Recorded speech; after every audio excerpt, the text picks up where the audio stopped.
Actually, just have a listen to this. This is Sam Coates of Sky News putting what is, I think, a superb question to Boris Johnson. And it might sound at first glance a little bit glib and even, dare I say, tabloidy.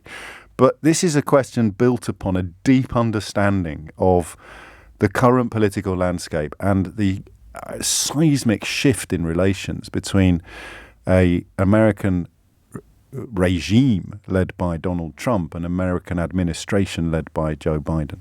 As some senior politicians in Britain seem to, that President Biden is woke. I can't comment on that. But what I know is that he's a fervent believer in the transatlantic alliance, and that's a great thing, and a believer in a lot of the things that we want to achieve together. And insofar as nothing wrong being woke, but what I can tell you is that I think that it's very, very important for everybody and certainly I will put myself in the category of people who believe that it's important to stick up for your history, your traditions, and your values and things you believe in. But you see, the problem, as Johnson knows, and there's a reason why he is probably the first politician in history to sound even more like his spitting image puppet than his spitting image puppet.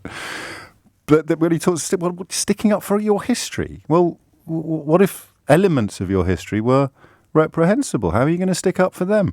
Answer, get Robert Jenrick to write an article for the Sunday Telegraph about how important it is to stick up for statues.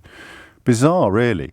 The reason why Boris Johnson, at this point in his premiership, can't say, well, of course Joe Biden is woke, and that's one of the many reasons I love him, is because woke essentially means this. I know speaking of unity can sound to some like a foolish fantasy these days. I know the forces that divide us are deep and they are real, but I also know they are not new. Our history has been a constant struggle between the American ideal that we're all are created equal, and the harsh, ugly reality that racism, nativism, fear, demonization have long torn us apart. The battle is perennial, and victory is never assured. That's woke, you see. Lifting the ban on transgender people in the American military, which I think he's already done, that's woke, you see. Calling out white supremacism, as he did in that inauguration speech, that is woke, you see. Warning against the attack on truth. Shall we have another listen to that? Because this is woke. This is woke as well. We face an attack on our democracy and on truth. A raging virus, growing inequity, the sting of systemic racism, a climate in crisis, America's role in the world.